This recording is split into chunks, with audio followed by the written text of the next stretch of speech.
Man. Oh man, I've got like my webcam set up, so everything in the view of the webcam is like pristine. But then if I was to like pan to the left or right, it's like cables and yeah. Let's just before we get shit started, everywhere.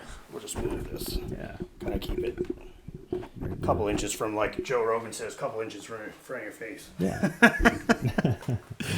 So yeah, you can hear me okay? Yeah. Everything's good to go? Yeah. You can hear me? Yeah, absolutely, man. Beautiful. Perfect. So yeah, I kind of just like, we'll just dive right into it. Thanks again for coming on, Nick. Yeah. Thanks for having us. You know, it's been a long time coming. Yeah. I wish I could have had you both on. It's just my studio doesn't allow for two Yeah. guests yet. So, No worries, man. you know, hopefully once we grow, you know, we can do it together. We'll have everybody on. Yeah. You know, season 2 maybe. Yeah, of course. No, it'd be Yeah. great to come back, and I'm sure we'll have some new projects by then that we'd love to share. Yeah, absolutely. That's what it's all about. So, so for the viewers, we got Nick LeBlanc here with Luminous Labs. They're a 3D studio out of Halifax, so they do 3D renderings. So yeah, I just want to kind of start off the show here, and just why don't you tell us a little bit about yourself? Who is Nick? You know, where you're from? Yeah, so I grew up in Cole Harbour, so kind of. Do you know my wife? Not sure. Caitlin Trewanick. She would have grew up. So I would have graduated high school 2012. Okay, so you're a bit younger than us. Yeah, so I went to Auburn. Okay, she went to Cole Harbour High. So. Oh, okay. Yeah. Yeah, so I guess Auburn would have started, I think, in the early 2000s is when Auburn opened up, because my dad and my uncle and everyone went to Cole Harbour High as well. Right. But if Auburn was to have been open, I think they probably would have went to Auburn as well. Okay. But back then it was just Cole Harbour. So, but yeah, so born and raised Cole Harbour, kind of lived all my life in town. Homegrown. Yeah, homegrown. Greg as well. So we've known each other since junior high. I think we played hockey together in junior high, and Sweet. yeah, I've just kind of known each other our whole lives.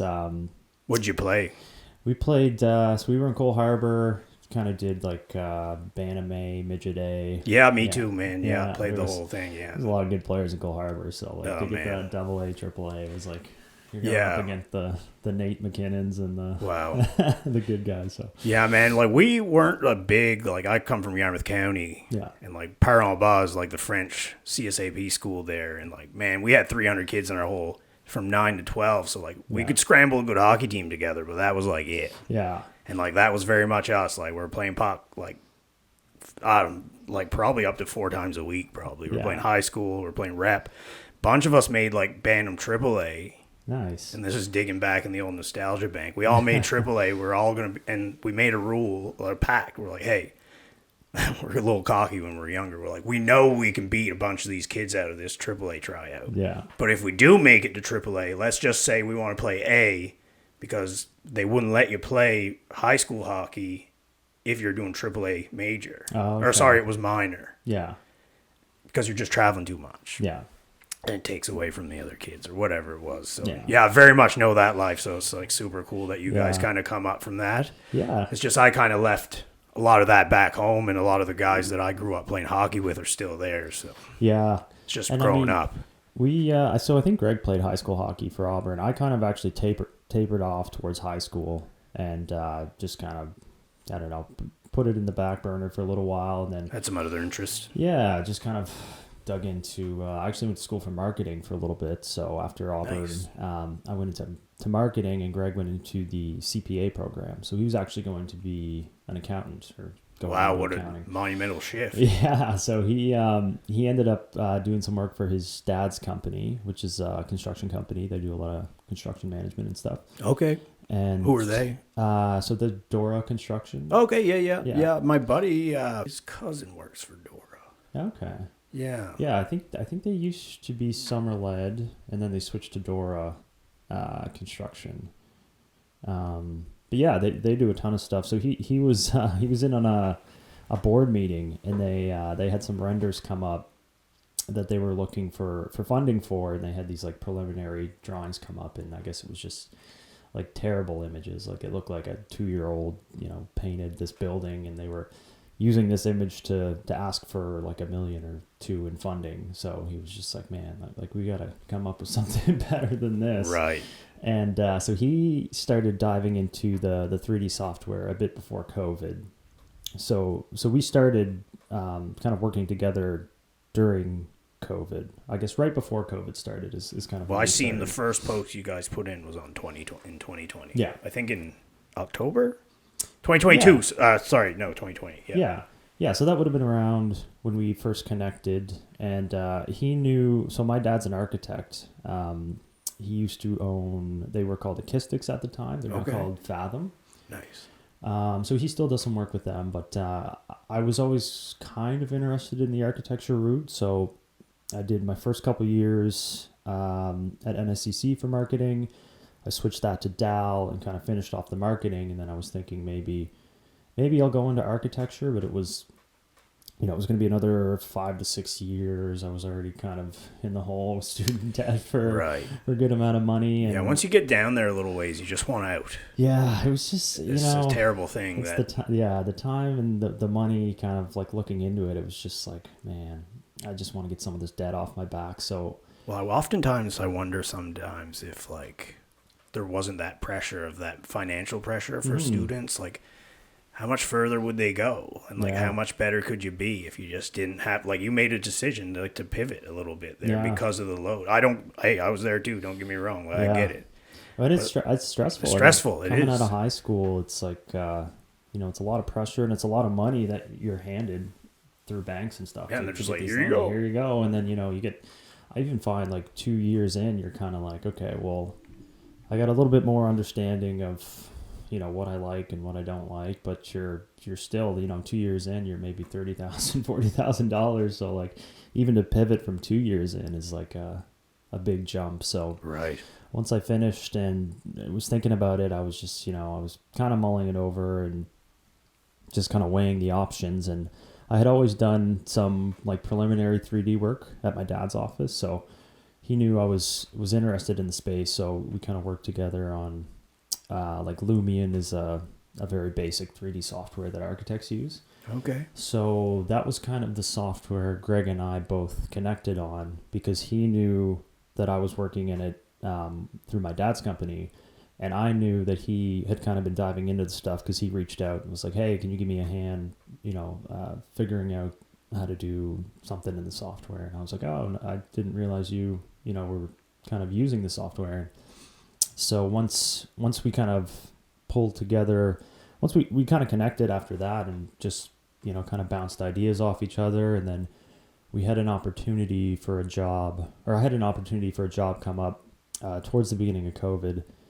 And it was pretty big. Like the scope of work was pretty large, and I didn't know if I could do it all by myself. So when Greg reached out, I was like, hey, like I might have an opportunity for us to, work together and try and get something done. And it ended up, that we connected over COVID and we had a lot of time to figure stuff out. So I'd say COVID was a bit of a blessing for us in terms of like, we had so much time to connect and like really dive into the software. And then once we did that, we were a little bit more confident in selling our services and telling people, we can do exterior renders. And then we kind of dove more into interior renders, which are a little bit more complicated.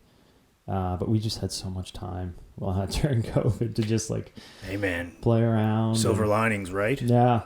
But I like, similar, didn't go deep into a whole other industry. I mean, I guess I did, but it's not as grandiose as like, you guys are building some cool stuff. Like I'm selling houses, but prior to that I was selling ice cream. So like I got structured out of the business there for Unilever in 2020 in September. So yeah, I had a ton of time to think about my life and what I wanted to do and the direction I seen it going. And, I obviously also took stock of the last like 9 years of putting in, what I thought was good work, for a highly sought after company to work for. I think they were rated like third after Google and Apple. Really? At one point. Yeah. That might've been like later I don't think it was like in the 20s. Yeah. But it was like in the late teens that they would have pumped that stat out to all of us. Right. Yeah. But yeah, it gave me a ton of time to think about real estate and how I was going to bring it to the table and let people know I was going to do it. And I wanted to kind of bring it out and show people in like a bit of a funner way. So that's when kind of this idea came along. It's like, hey, you know, how can I provide some more value out there? Meet some new cool people and figure out, like, I'm a big story experience guy. So, you know, if you got a good story and, you know, I want to hear it. Yeah. So that's very much awesome. where it comes from. So, Yeah. and you're destroying my interview questions too. My next one was kind of where was the white space that you guys identified and what was kind of the turning point? But I think you kind of already went over it. Like, you guys were seeing, you know, very low grade quality product going out for these huge massive bids. You know, maybe they were getting accepted, maybe they weren't. I don't know the details, but one would assume better quality product to go to bid, better acceptance rate, better product. But I can let you tell me about that. Where was the point? You know, where was the real point? Was it with you? Was it with Gregory? Was it with Dora? Where was the rendering? Where was where did Luminous Lab kind of come to fruition? Yeah. So we definitely were pioneers in the space. Like there's been people doing renders for quite a while now. But what we've found kind of collectively was that in order to get kind of the better quality renders, you'd have to go overseas. So like Russia and China were kind of your main two sources. So you got to farm it out. 3D visualization. So, you know, and there was local people out of Toronto and some people in the States that kind of did it, but then you're kind of paying premium prices. dollars, So we found that most of the time the architects, developers, construction companies would go overseas, which was fine for the most part. But a big thing that they found was that there was a language barrier. So trying to, you know, get into detail about spandrel glazing, or if you needed to change, you know, a certain type of mullion on a building or something like I don't even know what that is. Yeah, it's like hard to, you know, when you go to different countries, they have different, I guess, different meanings, different acronyms, terms that they use for types of building structures. So yeah, man, even industry to industry, like there's so many different acronyms to get used to, and everybody talks to you like you know them too. It's like, hey guys, I'm fresh off the boat here. Like, you guys got to dumb it down to just start it.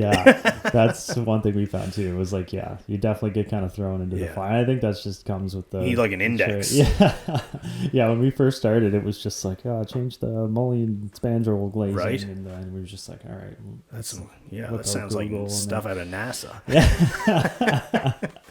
And then the residential stuff too, like you've got that's more my language. Soffits you need to know the soffits and I know what those are. The fascia. I am a good realtor, guys. So that's stuff that's kind of like we took a while to get used to, but you know, when you're farming stuff out overseas, I feel like there's a lot lost in translation. Right. There was the time difference, which, you know, if you're in a crunch, to be able to get stuff back on time is really important. And I think just the communication overall was a little bit varied, and you don't know what is going to happen when you send money overseas. Like, are you going to get images back? Like, are they even going to, it's like, you don't, like rolling the dice. Yeah, it's pretty, so we found, you know, if we had something local, we were a bit more tangible.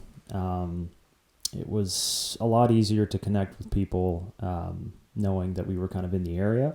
Right. And I think we were really lucky in the sense that, you know, Halifax is blowing up right now. So blowing up, bro. It's like, you know, we've been here our whole lives, and it's been, you know, kind of like a building there, a building here. Like it hasn't been anything crazy, but ever since we started, kind of beginning of COVID, I think we were a little bit lucky in the sense that it's just like, the development has just been through the roof. Right. No lack of work for you guys, I'm sure, which is great. It's great. Yeah. So especially getting something off the ground running like this. Like, yeah. So I think COVID and the development boom, like, really pushed ourselves forward, which is great. Like, super grateful that we kind of started it when we did. But yeah, that's I guess that's kind of how we came to fruition and how everything started.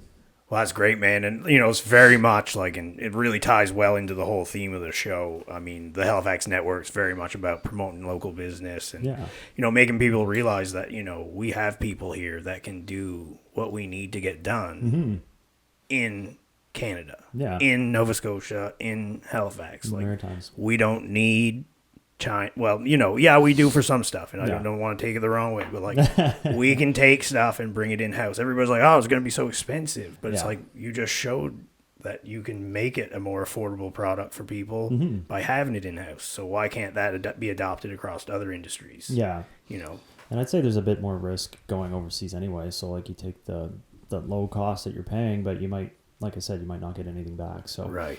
So you're mitigating the risk, providing Yeah. Mm-hmm. a better product, local product, Yeah. someone you can talk to, understand. Yeah, forming relationships. Like Right. We like to try and form relationships, with anyone we work with. Long term. Long term, yeah, because we find you do a good job and you promote yourselves well, and then you'll just word of mouth is definitely the best. The Yeah, best form man. of marketing. So 100%. I mean, you can do all this stuff, the videos, the reels, the YouTube shorts. yeah, But at the end of the day, if you just genuinely do a good job for someone, like Yeah. they'll tell someone else. yeah, And that person will tell someone else. yeah, And the next person. and that's the best type of marketing too.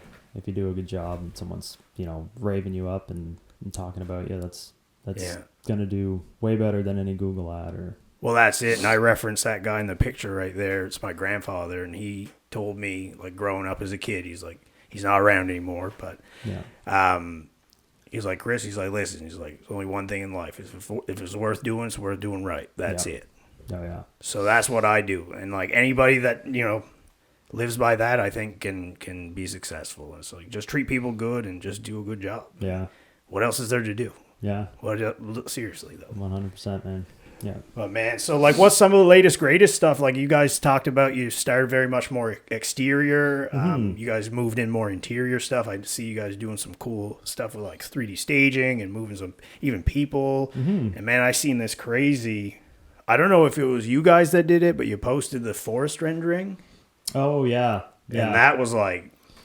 The little For a walk split through. second, I thought I was in that forest, like, because Yeah. I play a game as a hunting game, and it's Yeah. very, very. I think that was better, but the game's close, and I was Yeah. just like, okay, I think that's a game. It could be the same engine. So that was actually made in Call of the Wild or something. I forget the name of the game. Yeah. I'll send it to you. a lot of them use this video game engine called Unreal Engine. Yeah. So it's kind of like industry standard for video games because you can download it for free, like the whole access to everything. Like it's 100% free, Open source. open source. Like you can do whatever you want with it.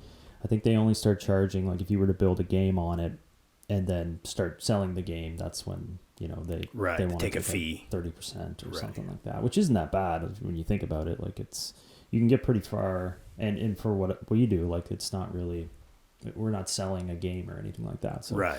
we just use it for visuals, and it's completely perfect for that. But yeah, that was a pack we had bought, so you can buy kind of like biomes of different. Like if you want to go down, I think that was like a California redwood, so it was kind of like big spruce trees. Yeah, it was beautiful. Yeah. Yeah, so The sun's coming through, like Yeah. you can almost see the rays of sunlight coming through, like the individual trees, and Yeah. it's very green and lush. And, Yeah. it looks cool. Yeah, and it's amazing how, so you'd think like, someone dragged these trees out one by one and kind of placed everything. And That is one by one? No, so Oh. so they have these things called, it's like procedural generation. So you can put in the trees, you can put in the bushes, and then you can put in variables and say like, okay, if there's a tree here, it's going to spawn this type of bush around it. Or if there's a path, like there's going to be no bushes around it, but there'll be grass on the edges of it. So it's like pre-coded. Like, yeah, it's like not really AI, but it's like, I guess kind of like the same foundation where you just kind of input variables and it does the calculations for you. So like you could put a box on a wavy plane and just say generate, and it takes about a couple minutes, and then you've got like a whole biome built for you, which is pretty crazy. That is crazy. Yeah. And when you say biome, that's like an area or Yeah, just like a bunch of, I guess, vegetation that fits well with each other. Right. Like a bunch of spruce trees instead of like a spruce tree and a palm tree or something. Like, right, because you want it to be aesthetically pleasing and Yeah. it wants to make sense Kinda in the real. space that you're putting it in. Yeah. That's super cool, man. Yeah. So what would have been like, I know when talking, we're talking about like, sourcing out product and like having to pay a premium, and like sometimes there's a language barrier, and like I can speak from experience with this. I didn't really know where to start, And at first I was looking at like farming it all out, away. And it was like, it wasn't even that much cheaper. Yeah. Some of the products I tested on a few reels that I had done. And like, I was like, hey, can you like take this video and this sound file, splice it together, put some captions in it, and like just like make sure it's all synced up and it sounds good. And Buddy's like, yeah, cool. I get it back and I'm like, I'm not a sound expert, but I'm like, it doesn't sound like this. Yeah. And I was like, hey man, did you splice the sound in? He's like, no, you didn't ask for that.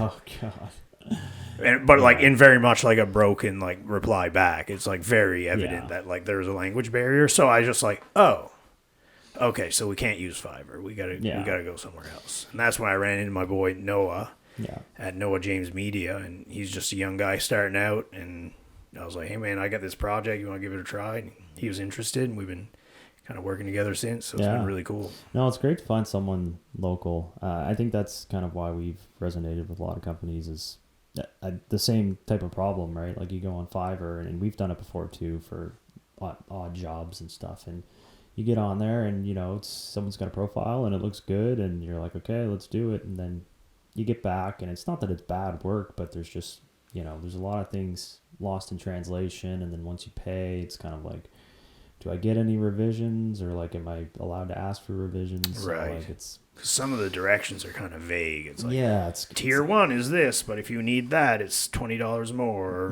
whatever. I'm just throwing numbers out there. It was just very statements. Yeah. And then, and very much to get the work, I kind of like off message too. I was like, will you do this? Like, this isn't what your ad says, but can you do it? He's like, oh yeah. I was like, it's good. Yeah, no, just send me the files. I'll look at them and just, what he said and what come back wasn't a thing. Maybe it was an error. I didn't argue it. I was just like, all right, that's scratch that. Let's find someone local that I can like sit down, have a coffee with, explain my idea, and then like get a feel for like you can size people up, see if they're interested or not. Yeah, I think it's a lot easier to work, kind of, at least if not in person, like even on a Zoom call or something. Like if you can jump in with someone and they're kind of invested into it a bit more. And I'm sure there's people on Fiverr that would jump in calls and probably form those relationships. But we found that a lot of the times it's like it's just kind of quick online text. Like they just want to get the file, shoot something back, get paid. And it's just kind of like a side hustle, quick and dirty. Anything. Like it's and they've that's what it feels like for a lot of the and stuff the worst there. part, like this guy was like not to throw shade at these Fiverr guys. Like I'm sure some of them are great, and I have had great experiences too with logos and stuff. Oh, yeah. But it was like, bunch of positive reviews. Like, oh, this guy got me like 25K TikTok views. Like, use him all the time. And it's just like, wasn't it all that? Yeah. So it's hard to like, once you get past that stage and you pay them and you're it's like, if they're way over and they wherever, got you. It's like, it's kind of intangible. Like there's not much you can do. So I like to support people that I know too. Like a big thing for me, obviously doing this and like building relationships long term, like not just like it's not just today and then we're done tomorrow. Like for me it's very much the same thing. Like tangible relationships that you can get in front of these people, you can get them out to some cool events or have some fun together and like have fun coming up together. Like that's the whole idea. So what would you say, like if you had to give like maybe 2 or 3 like big hurdles and challenges, like when you guys like first identified your opportunity, the white space, and you and Gregory kind of got together and were like, all right, well, this is what we got to do. This is what the layout of the landscape of the market is. Like, how are we going to do this? And then as you're going through it, like, were there some key moments that you're like, oh, we got to do this better, that better? No, it's a good question. So I guess when we started off, like I said, we use Lumion, which is kind of like a basic rendering software that has like a little bit of everything. So they've got, like when you bring in a building, they've got a library of kind of basic materials if you want to put brick on a wall or if you want to put stucco or something. They've got like not limited, but a good amount of materials and models and stuff. So when we started getting into the interior stuff, which is like the 3D virtual tours where we take a floor plan, like a 2D image of a floor plan, and we build it up and we furnish it, and then we take 360 images so it looks almost like a Matterport tour. but it's of units that aren't built yet. So that was kind of our flagship product. Still is probably one of our better products, I'd say, where we can build the space pre-construction, get the photos out, and then you can have a link to go to the tour. You can have still images come out of it. Like you kind of have all the marketing power you need after you get a virtual tour. But when we switched out of Lumion, we found that you have to source your own models and materials.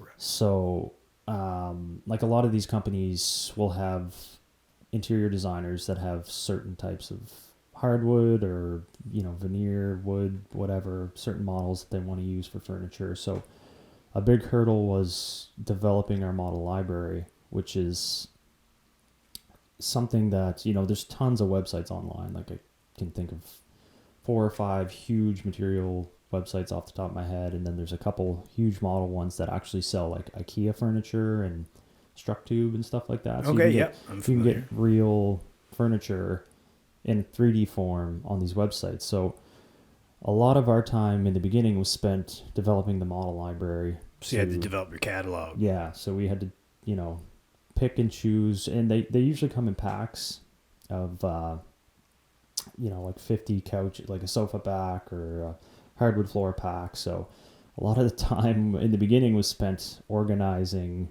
this model library because we had so many files. Like I think now we're up to 10 or 15,000 models and materials. So wow. We had to, get the hard drives. We had to organize it in a way that we both knew how to access it and stuff like that. So that's again where COVID kind of helped out because we had so much time to just sit and test different ways how to do it and how to organize it and how to present it to clients so that when they come to us and they have their unit and they say, okay, well now it's time to furnish it, we can send them a catalog of all the furniture that we have. And they can kind of pick it out. And they can pick it out. So it's like very user friendly kind of in that sense. Like they can kind of pick and you go, yeah. And like in seconds it's just, and it's up there. That's cool, man. Yeah. So that took a little while to develop. The website and stuff as well was something that, I think COVID helped so much because we had so much time. It was like what would have maybe taken us 2 or 3 years on the side because we both had full-time jobs would have took us maybe 6 months because we just had all day to work on it. So I think the hurdles that we would have kind of maybe slowed us down a ton in the beginning, we really overcame quickly because of COVID. Nice. Yeah. Yeah, man. I mean, it's like anything. It's like there's not enough hours in a day, but if you can if you can get some to focus on what you're passionate on, like it really kind of starts moving the needle ahead. So that's super cool. Yeah. Like, so you guys also won an award recently. So you guys won the big 30 under 30. Yeah, Atlantic Business Magazine chose us for the 30 under 30. Yeah. Are they doing any anything big for that? Do they do like an event or anything? Yeah, so there was a kind of like a ceremony in Moncton. So we got tickets to go out to the ceremony in Moncton. I think it was at like it was like an industrial center, kind of like Burnside out there. But it was a really nice venue. Like they had food and everyone come in. You get everyone's family come in and that's cool. You accept your awards, and then I had my mom and my family come up. And we kind of made a night out of it and stayed in Moncton and awesome. Had a good night. So and was it like you guys were like top 30 for 30? Did they have all the age brackets or was it just like focused on more like your guys' category? I think they do have a couple other categories. Ours was just 30 under 30, which we just squeaked in by because I'll be 30 in November. So like it was pretty, but I think there was some other. Hey man, my boy Neil got drugged down by Chandler. They won 40 under 40 and Neil's like 28. So yeah, so, there was a couple people and like there. Chandler's like just a hair less than 40, I'm pretty sure. Yeah. So I'm sorry guys, I'm just letting your dirty laundry out. But I think it's. But I poke fun at him all the times, like Chandler bringing Neil down. Yeah. But anyway, age just a number, right? Yeah. Right. Yeah. So there were some great people that we met there, like the owner of Peace by Chocolate. Tarek. Yeah. I've been following him since he kind of first started his journey too. Yeah. I was thinking about reaching out to him. really like it. I've had his chocolate too. It's Yeah. very, very good. Oh, his story's great. We sat next to him at the ceremony. You guys got to know him a little bit. Yeah, I got to know him a little bit, heard his story, and yeah, he's a great guy, man. He'd be good to have on. Yeah, I was thinking about it. I just never got around to messaging him. Yeah. Probably season 2. Maybe I'll have him like first part of the season 2. That'd be cool. Yeah, they're doing great. So that was a great opportunity and great exposure as well. So that that kind of, I think we got a couple calls out of New Brunswick after that. Just from word of mouth and kind of promoting. Do you mind me asking? And we can cut it out if it's too personal. But like, what's the criteria to meet to win something like this? Like, I've seen people winning it, and I know like Neil and Chandler kill it in real estate, and I see other people like obviously you're killing it. I'm just wondering like. That's a good question, to be honest. What organization puts this on? Like who? Like how is this rated? Like who submitted your candidacy? Like did you guys do it? Like anyway, sorry, a lot of questions. No, it's good questions because I think, how did that happen? So it is a magazine. Like you can actually purchase the Atlantic Business Magazine at Chapters and stuff like that. Okay, so, cool. So it's a publishing company, and I believe that they. So I think they do have like you can kind of submit people who you think would make it, or submit yourselves. Like. So is it very much the public that submits you? Yeah. So I think Greg did submit our bid. Like you can submit your own companies. Okay. Yeah. So I think it was the year before that we submitted, and we didn't hear anything back, and then I think we were at the tail end of not their first 30 under 30, but the tail end of the one before us. So we got a call back kind of maybe 6 months after we applied for it, saying, you're selected to maybe be picked. And then after that, they reached back out and said, you guys have made the 30 under 30. So from there, it was very much just like, we sent them some info. We had to take some photos for the article, and they just kind of do an overview of the company, what you're doing in the Atlantic provinces, and just kind of promoted the business. So nice. So very much like you just submit, and they kind of have a gander at what you're doing, and they kind of have some kind of metrics for measuring if you're a fit, and then you win from there. Yeah, I'm not sure exactly what the metrics are. There seem to be a lot of people from different industries, like all over the place. Like there was some people in real estate, I believe. There was some a local company that was working on bioengineering or something like that. Yeah, I see the odd one pop up here and there on LinkedIn. I always read because it's interesting to hear who's doing well, and if anything, like I love about hearing people doing good. Like, I'd rather hear people do well than people doing bad. Like, anybody that's wishing people do bad, like probably wishing on the wrong star. It's not good karma. No, and anybody that's taking the time out of the day to talk shit about someone else, like. It's not good. It's not a good look. You're not gonna grow a network. Shit. Yeah, exactly. And it's like, don't take long until people find out that you just talk shit. Yeah. So, yeah, absolutely. So that's super cool, man. Like that's great recognition. Did you guys see any like bump in like people knowing what you're doing? Did you see a little bump in business? Or I read a couple messages like from the from a developer in New Brunswick. I think must have seen the article or something. So we developed a relationship through that, and I'm not sure that there could have been some more that have seen it and maybe passed it along, and like we get a lot of residential houses and stuff too. So I'm sure if anyone saw that, some of the images, and maybe passed it along to someone building, they may have reached out and kind of gotten some quotes and stuff done from that. So can you speak to like what the average cost per square foot for like a residential rendering would be, like on average? It's a little hard to tell. So we have a price kind of for I don't want to put you on the spot either. Yeah, I'm just trying to think of what it would be. Like it depends on what you're getting, right? So if you just want still images, like if you just want to see a shot of your kitchen from a certain angle, you want to see the island and everything, like that's not too bad. Like we just have to focus on what's in frame of the camera. But if you want the virtual tour, which is kind of the whole floor plan, like we put up all the walls, we put in all the doors, the trim, the windows, so you can do a 360, like either on your phone or on a laptop. And it's like you're there. It's like you're there. It's like a Matterport tour. So that's a little bit more, just because we have to build everything that you would see. Like it's not just what's in the camera frame. Like if I turn around here, am I going to see my file cabinet, or is it blank? No, you'll see everything. You know, right? Yeah. That's what I'm saying. Yeah, so that's a little bit more, but, the stills, depending on the area, is a couple $100 for, if you want to see your kitchen, it's a little bit more just because there's a lot of elevation. Like, we'll have to build the cabinets out. Right. So kind of loaded question here. So really, it depends on what you want. Depends on, it depends on the complexity, I guess. But you guys can do it. Yeah.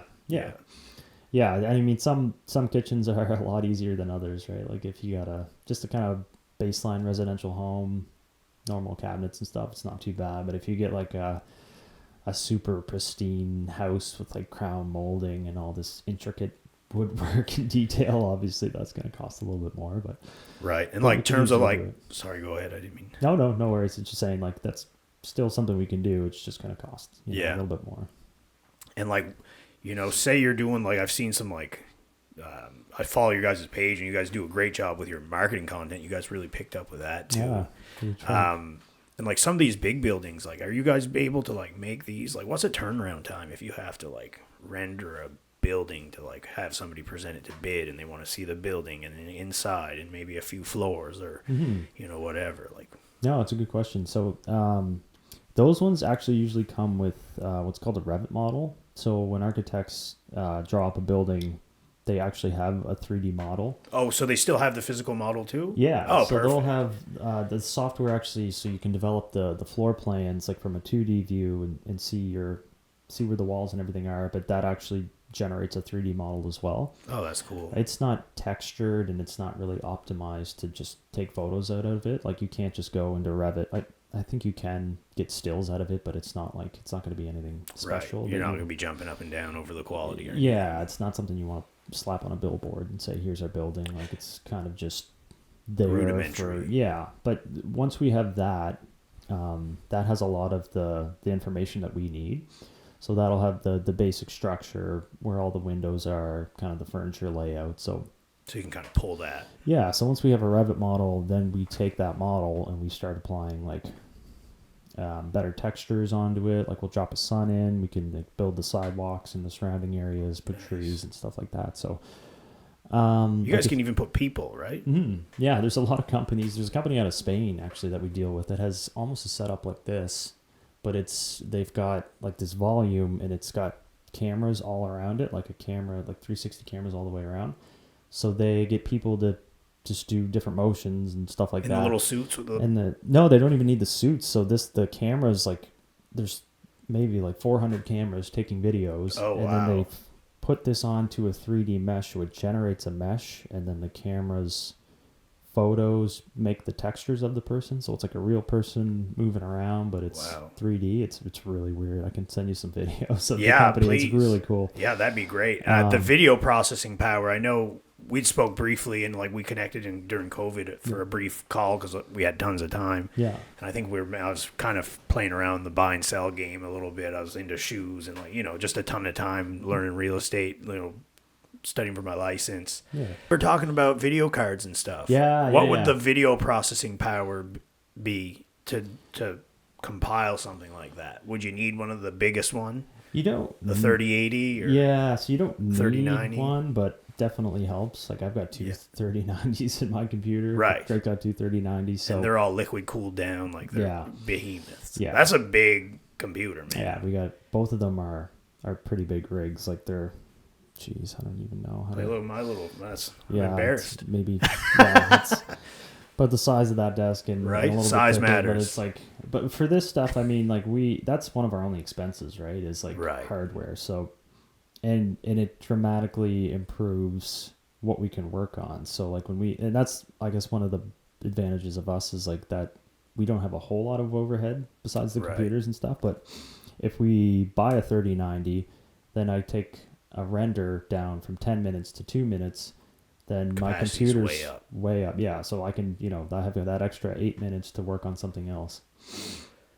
So what do you feel like? Obviously, great that there was space for you guys to come in and like position yourselves to be the guys to be doing this. Like, what do you think was holding people back?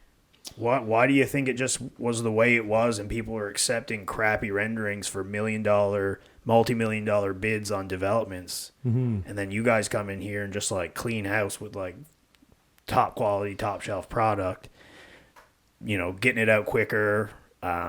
It's local, like you say, you have those tangible relationships. Like, I'm just curious, like, we've been building houses and developments here for a while. Yeah, no, it's a good question. And like quality's obviously always been valued. Kind of, yeah. So why wasn't it it was just like the way it was?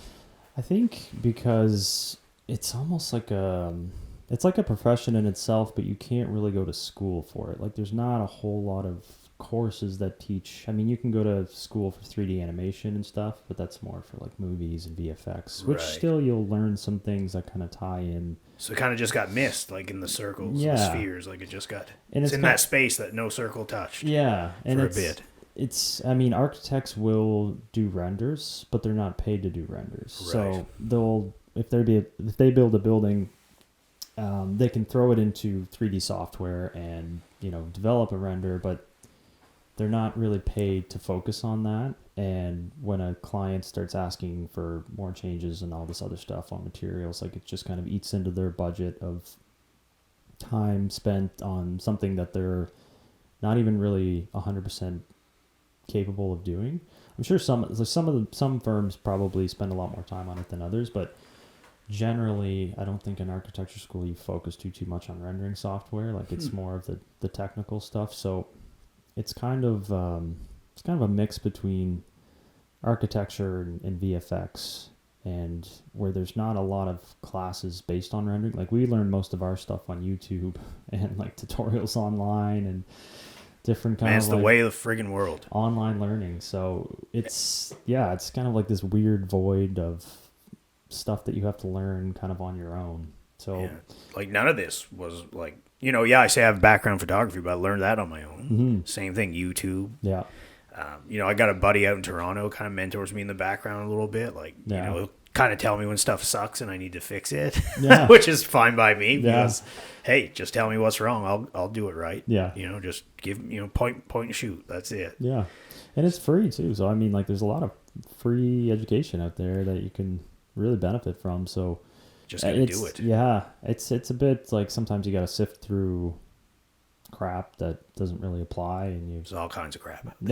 Watch a video and you're like, there's an hour of my life that I'll never get back. But yeah, I guess to answer that question, it's just a bit of a weird space where, architects can do it. They usually do provide some kind of baseline rendering, but they don't want to get stuck like doing virtual floor plans and all this stuff. And to learn Blender, which is the main software we use now, is kind of a whole thing in itself. And then you have to learn, you have to develop the model library as well, which, takes a lot of time. You then have to learn how to host the 360 photos and stuff. So it's like it's a weird kind of bunch of random information that you kind of have to process. And yeah, man. I mean, it's like anything. You got pieces. It's like Legos almost. Like compared to like life. It's just like have a box of Legos. You dump it on the floor. You don't got instructions, so you got to go find the instructions to build what you want.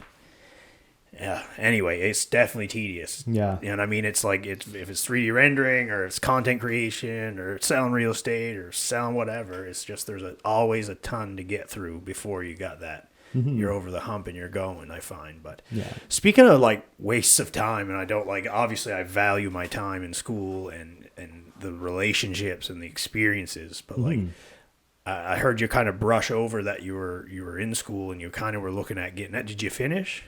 Yeah, so I did 2 years at NSCC, and then those credits for business administration are transferable to SMU and Dal. Yeah. So I transferred them to Dalhousie and then finished there.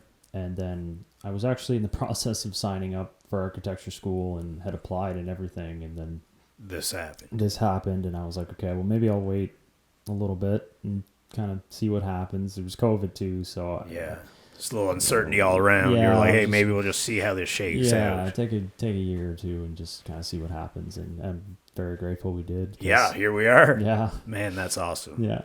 That's super cool. Listen, couple last closing out the questions here. Any advice? You guys are super young, doing cool stuff, ambitious, you're doing great work. What are you telling kids and young, professionals that are aspiring professional entrepreneurs? Like, what would you give them for advice if they're looking to get something going? Maybe it's in the same space, maybe it's not. Like, what would be some best practices maybe you could tell some young aspiring entrepreneurs out there? Yeah, I'd say, a lot of the times people know and know what they like and they don't like, right? So if you're going down a path in school and you find that you hate it, but you want to keep going just to keep going, I don't know. There is value in, finishing what you've started, obviously. 100%. And the experience, Commitment. I think, is great as well. But I think just kind of being conscious of where you're going, and if you like it, continue it. If you don't like it, you don't get a lot of time back in life. So that's great. That's a great thing to say, man. Yeah, 100%. just kind of, I don't know. I've always kind of been a nerd for video games and 3D and stuff. So, but it never seemed like I could ever really do that. And I don't know why. Like, it just never really occurred that maybe you should learn some 3D software and develop like visual graphics and stuff. I was just kind of didn't really think about it. But I think a lot of people know what they do like, and whether they think they can achieve it or not, I think it's probably a good idea to stick around what you like and try and figure it out. And, a lot of patience and a lot of hard work, I guess. It's easy to say, and it was kind of easy for us because we had COVID. So it was either we were sitting on our asses doing nothing or learning. I mean, it would have been a lot harder if we had our full-time jobs and we had to come home, after a full day. Exhausted. You got to put in the work. And so we were very lucky in that sense. But, just kind of stick with it. Stick with what you like and what you're comfortable with. Yeah, man. I mean, I can definitely resonate. I mean, I like people. I like meeting people. I like talking to people. And, this is very much up my alley. Real estate happens to be very synonymous with being social and getting out there. Yeah. And, guess what? If you would have asked me 10 years ago if I was going to be a realtor, I would probably said, no, I'm going to be fishing with my old man, because that's what we grew up to do, lobster fishing, very blue collar. So, yeah, man, and it's cool because I think the people that think they can and the people that think they can't are both right. And I seen that. I watch a ton of motivational stuff, and if you ever see my stories, it's probably full of it. So, but that really resonated with me, and I think it's just all about people's internal beliefs of Yeah. No, just start believing in yourself, and you'll get somewhere. It's true. It might not be right where you want to be right away, but you can do it. Oh, yeah. Don't let anybody tell you otherwise. Cause that's another good piece, I guess, that people should take off is don't let other people tell you can't. People love to rip on you when you're trying to do something different. Yeah. They love it. Yeah. It's very they never easy like seeing somebody doing better than them. No, it's very easy to say, you should stay in the lane and do play it safe kind of thing. But nah, we gotta get outside of that thinking, man. It's not us. No, definitely not. So listen, man, the big question I ask mostly every guest, we're the Halifax Network. I'm always interested, like, you're homegrown, Cole Harbour, both you and Gregory, like, why Halifax? Why didn't you pick up and go somewhere else? Why are you still here? What do you like about it? It's a great question. I mean, we love it here, and we've definitely thought. Greg actually moved out to BC for a little bit. How dare he? I know, asshole. Right. But he came back, and most people came back, I think, just because. I mean, I love being on the coast. I love being next to the water. Yeah, man, something about it, eh? It's just it's a great location, and to see Halifax picking up how it is like unreal for us. Like it's great for the city. It's awesome to see. Every summer it seems like the boardwalk's getting busier. There's more events coming, more concerts coming here. So it's kind of cool to stick around and see where you've grown up blow up like this. So yeah, man. And I don't even think we've seen part of it yet. No, I think in the next 10 years it's just going to keep getting bigger. And you're only going to be 40. Yeah. We'll get the 40 under 40. Right. There you go. We'll get you back on for that one. Yeah. Well, I think we'll just cut it off right there, man. Awesome, man. Thanks so much. Congratulations on your 30 under 30. You guys are doing awesome stuff, and it's been a long time coming, but I really appreciate it. Awesome. We'd love to catch up another time, see what you guys are up to. Yeah. No, that'd be great, man. Appreciate you. All right. Thanks for coming out. You have a good one. Awesome. You too, buddy.